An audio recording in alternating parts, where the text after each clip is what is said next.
this quite intense chick lit called Revenge by Sharon Osbourne, the wife of legendary Ozzy Osbourne. The book is heavily doused in that intense scorpionic energy of death, transformation, and heck, even the title of the book itself is Revenge. I think it probably paints a somewhat similar, albeit maybe a slightly exaggerated picture of what a glamorous rock and roll life looks like in the entertainment industry, with its fair share of dark secrets, drugs, sex, and alcohol. The novel is pretty much split into two obvious parts. Part one being the story of Margaret or Maggie, and part two being the story of her children, Chelsea and Amber. So, in the first part of the book, Maggie sets out all alone in the real world at age 16, I think, abandoning her parents as she aspires to make it big and become a famous actress. Unfortunately, Maggie doesn't make it, as she doesn't have that elusive it factor.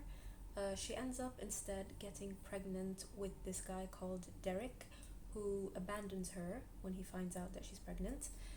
Not only does he abandon her, but he actually cheats on her with her roommate and then disappears. And so, hitting that lowest rock bottom can only lead to an eventual rise or rebirth from the ashes, let's say.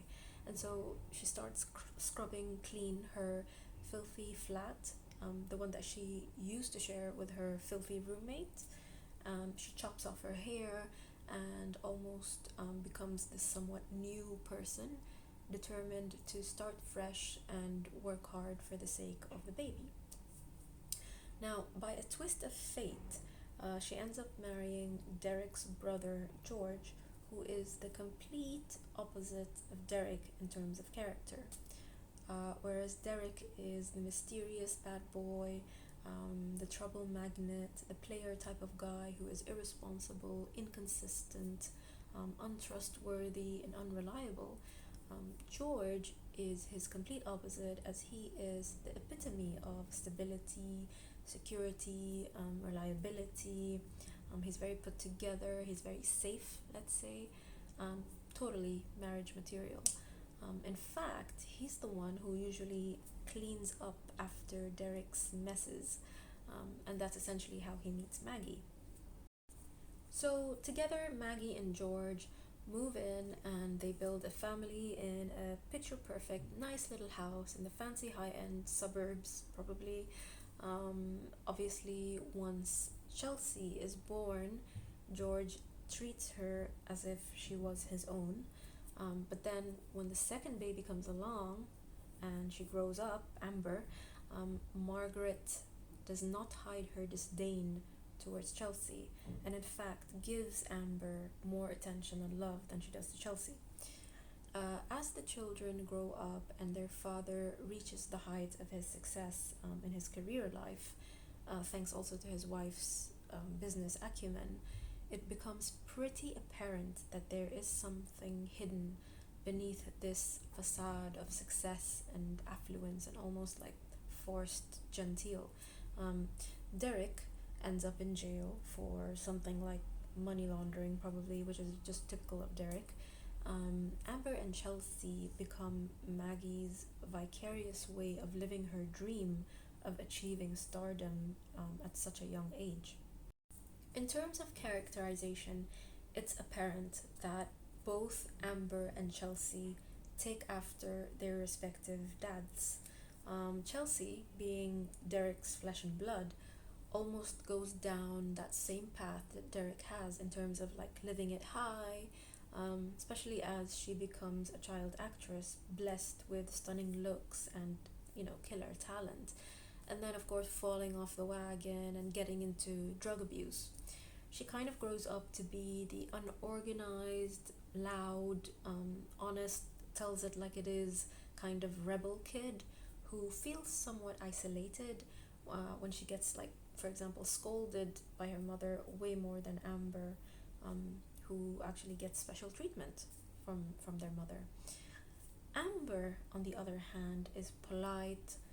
She's very gentle. She's very meek, just as her father George is. In fact, Maggie uses this to shape Amber into the star that she wants her to be. Evidently, though, her talent is singing and not acting, which is Chelsea's. However, her mother still pushes her into the mold of her unlived lifelong dream of pursuing an acting career, thereby stripping Amber of finding her own voice. The sibling rivalry starts when Chelsea accidentally gets the role of a character that Amber auditioned for originally. From there onwards, things start to go downhill between the sisters, going from an almost implied hidden rivalry to being blatantly out on the surface kind of rivalry. And this is, of course, exacerbated by Maggie's condescension towards Chelsea. One day, when Chelsea decides to visit her dad on a whim, she catches him in a sexual act with a guy, and she's obviously stunned at the sight. And so she panics and she drives out in her dad's car and ends up getting into an accident. Later on, she discovers that her father committed suicide right after that. At this stage, she feels even more alienated and isolated than ever, and she kind of spirals into a semi-oblivion of medications, booze, and a zombie-like living, let's say. Until, of course, she gets tired of it and decides to turn her life around, and that's when she seeks Derek's help. Of course, by this time, Derek is already out of jail and he's actually doing pretty well financially. So he doesn't hesitate to lend Chelsea a hand to get her on her feet. Chelsea ends up managing a club successfully while staying sober, pretty much diverting her alcoholism into work instead. And I think that's one of Chelsea's more remarkable and appealing traits. It's that when she wants something, come rain or shine, she'll go after it relentlessly. Once she's set her mind to it. Eventually, though, her true calling, which is acting, knocks on her proverbial door, and so this time she answers that call and decides to jet off to LA, where her sister and her manager mother have been staying for many years now, with Amber already having carved out her place in the showbiz world and probably even won some awards. Amber also falls for this extremely manipulative but very well known producer director who is like a mogul in the entertainment industry. His name is Leo. This guy's main motivation is just like money, status, and being like the sex symbol of for whoever is like the hottest, trendiest celebrity really at any given time. So obviously their relationship is more like a strategic move, you can say. And yet Amber is so naive at that juncture that she fell for him and even lost a best friend over him. Enter Chelsea into the ring, and the sibling rivalry starts to get hotter.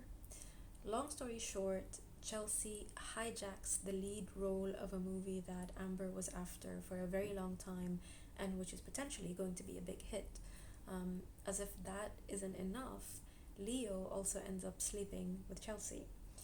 Jealousy turns into rage and revenge, and so Amber, who unwittingly stumbles upon her mom and Derek having a conversation that reveals the truth about who Chelsea's dad really is, decides to use that in a dinner that all five of them attend. That is Maggie, Derek, Leo, Amber, and Chelsea. Chelsea is obviously shocked when Amber confronts her with this news, and she understandably disappears back into her hole. So Maggie decides to move back to London with Derek. Amber, in the meantime, flies off to Mexico, cutting off all contact. Chelsea remains in LA, seething, but thinking of something to plot against Leo. It so happens that the dirt that she is trying to dig up actually lands on her lap when Sally, Leo's former PA, calls her and tells her point blank that she wants to gang up with her to bring Leo down. I'm not gonna share what they managed to get their hands on to do that, but they do end up bringing him down real good. And that's practically the ending that we get for Chelsea. Whereas Amber starts to heed her calling, and she launches into her singing career independently with this amazing guy that she met in Mexico, and she ends up having a baby with him. The end. So there you have it. The novel's racy, a lot of sex scenes, quite graphic, always something happening, and the momentum just keeps going and going and going without stopping. Definitely not my usual cup of tea, but it's a change of pace. I would rate the book a 3 out of 5 stars. Until next time, folks, happy reading!